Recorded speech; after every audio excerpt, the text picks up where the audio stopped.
into martial arts, boxing. Really? Martial arts? Physical sports. I played American football throughout high school. Kaya I really enjoy watching action movies din. Yes, I would love to be able to do an action movie. I used to watch mga action movies when we were younger. Ano movies na? Lahat ng mga FPJ, Robin Padilla, Nito Lapid. Ilang taon ka na? When I was younger pa. 7. But below, kasi 11 ako nung migrate kami. So before that, And are you an American citizen? I'm a US. You are US. Lumaki ka sa Tacloban. Katbalogan sa... Katbalogan, Samar. Doon ako nag-grade school. Pag nasa taping ako, I'm always kasi lang naman yun. So, Sa kaya ako lagi yung... No, mahila pa. You have formal training. For digital animation, but as far as 2D and illustration, mostly self-taught. Yung inaral ko sa school was the 3D side, the animation side of it, like yung mga film Pixar na movies. I'm a painter by trade. That was my dream. That was my dream ever since I was younger, was to be an artist. You sing? Not too many people know that. Dito lang din na It's the first time yun? discover yun. It was Tita Joji, Attorney Joji Oh, Alonso. Alonso. After Here Comes the Bride, she was the one who got me for the movie. Sabi niya, Tom, ilalagay kita sa group, Boys. Tinanong ko, Tita, I'm not a singer. No, why won't you put me in there? Sabi niya, okay na yan, sa mukha mo na yan.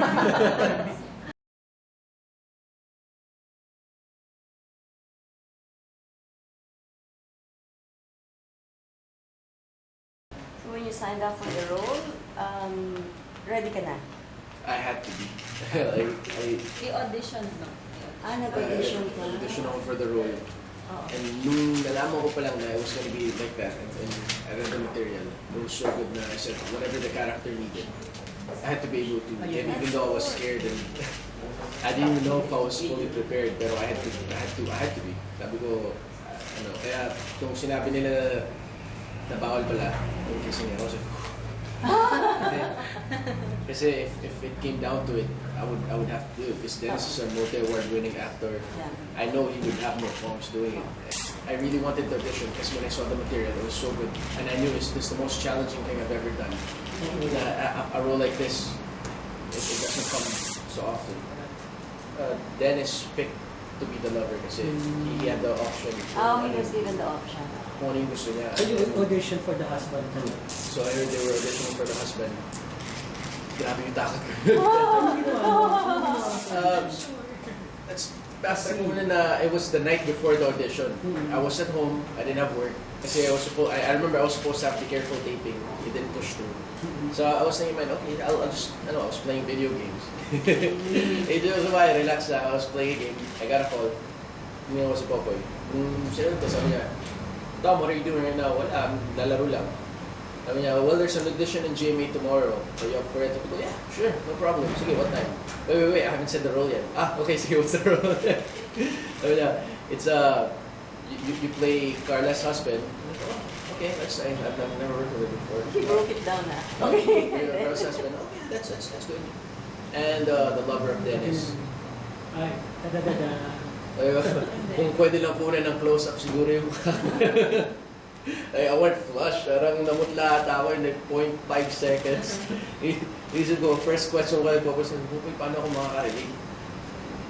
Yun yung takot ko kasi sinabi ko sa niya, boy, are you sure? Kasi pag una ako artista, I'm not sure if I'm capable of acting-wise of being able to pull off that kind of role. Yun naman ang fear mo? Yeah. Kung ikaw pinapili, which role would you have picked?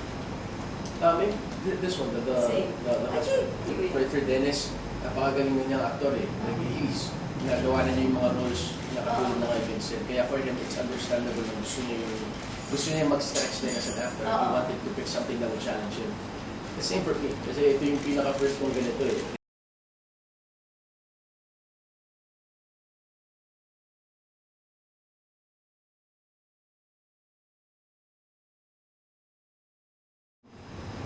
You really have to think about the character of Vincent na yung ihahalo mong Tom, hindi rin minimal na lang, halos lahat. It has to be, you have to think na sino ba siya, ano pinagdaanan niya, almost weird thing is, ginagawa ko siya show, ewan ko kung affected ba siya o hindi. Ini-imagine ko yung mga bawat siya na kahit yung mga nakaraan. Backstory. Bago pa namin nakunan yung mga scenes na bata kami, ini-imagine ko na sa utak ko kung paano yun. So, kasi mas nauna nakunan yung mga present scenes na refers back to that scene. Na he would cry because of that scene. So, kailangan binuo ko na sa utak ko yung scene na yun from the smell, touch, feel, the atmosphere. So, yun, din ako sa imagination na really built up who he was. Like, what his life was. Even yung motivation niya, why he does the things he does. For me, it all boiled down to Vincent wanted love. He just needs love, and primarily love from his father. Yes, I was going to say that. The approval from his dad. Even in his, even though he's gay, konti lang yung makikita mong lambot sa kanya because he's been trained to be always on guard. Because his dad is a military man and expected masculinity. So even Did you arrive at this conclusion by yourself? Ayun nung may ginawa ko iba eksena and reading the script a few times, sabi ko, yung pilot script pala, sabi ko direct, by si Vincent, nakalako siya.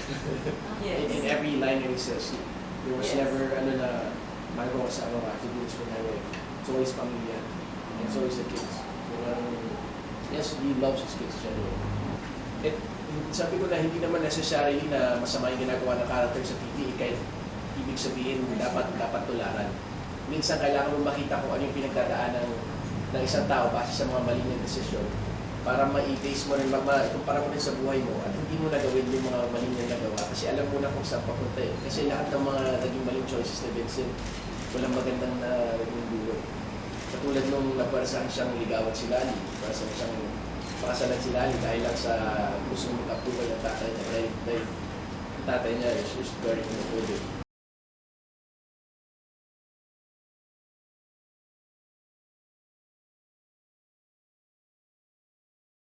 What have you learned so far playing Vince? Playing Vince? Actually, ang dami. Mostly acceptance and not really tolerance, but more acceptance and empathy. Kasi yun yung nalaman ko playing Vincent where at first I didn't know how to relate and I was trying to almost compartmentalize it when really Vince is no different than a heterosexual man or like other homosexual men. They just love exactly the same. Nagkataon lang na yung preference niya iba. Like for example, me, my preference is a woman. Nagkataon na yung preference niya as a man. Pero the way they want to love, or the way they need to be loved, the way they yearn for love, the way they yearn for comfort, for love, acceptance, all these things na we want for ourselves. Ganun din eh. Kaya yun yung biggest revelation na for me, natutuwa ako ngayon na I came to the conclusion of this before there's so many homosexuals in our industry na I've gotten to talk to them before. Pero it was never in this level. Puro joking, puro kababawan ng conversations. We never really delved into relationships, families, how they get hurt, mga ganun.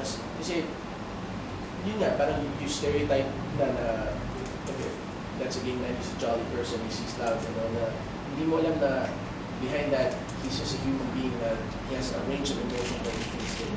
Na because of playing Vincent, hindi ko nakita. And another big thing that I learned is that it's never a good thing to lie to yourself. Parang hirap kasi ini-imagine ko being Vincent for a few hours, like throughout the whole day of taping. Nararamdaman ko yung hirap na nararamdaman yun, yung pagod, yung hirap na parang nakakaon siya, parang nasasakal. Sabi ko, I don't wish this even on my worst enemy. It's not a good feeling to go through. So sana, if our show could do any good, or like if it could help out, sana they can see na the consequences of lying to yourself is this. You have a man who's hurting, you have a man who is not only hurting himself, but hurting other people because of the choices he keeps making. Because hindi niya kayang maging totoo sa sarili niya. But for me naman, everyone is entitled to their own opinion. That's the beauty of kasi that's the beauty of having free will, is we are free to form our own opinions. We may not agree, pero they are free to make their own opinions, just like I am free to make my opinion. similar relationship as Eric and Vincent? Did you base that? Since the show, maraming nag-ano, and this is the interesting thing in Twitter, there will be a lot of people that would even make accounts para lang ma-event out. So siguro, doon ko na na-realize sobrang hirap maging Vincent. Kasi just the fact that these guys who are living his story right now, Double lives. the double life, they come to me like in Twitter and they can't even post their pictures sa profile pictures nila. It's empty. Sinasabi nila, I made this account. Pang itlog. Parang they make the account para lang masabi, may mapagsabihin lang sila na ako nag-take yung nagdadaan ko. I'm in a closet and I have kids and I have a wife. Naisip ko, siguro, ang hirap na. Hindi lang siya marami. And even friends that I have before na hindi ko na-interview, na bigla, they would say, you know what, that's happening to me. Pero most of them are in Eric's side, but they would say na that's happening to me right now. I had no idea. Sabi ko, tapos sana kulitan mo ako para tapos nagamit ko pa sa show. Pero other people naman, they told me that these kind of stories happened to them when I was Mas mahirap kasi yung part ni Vincent.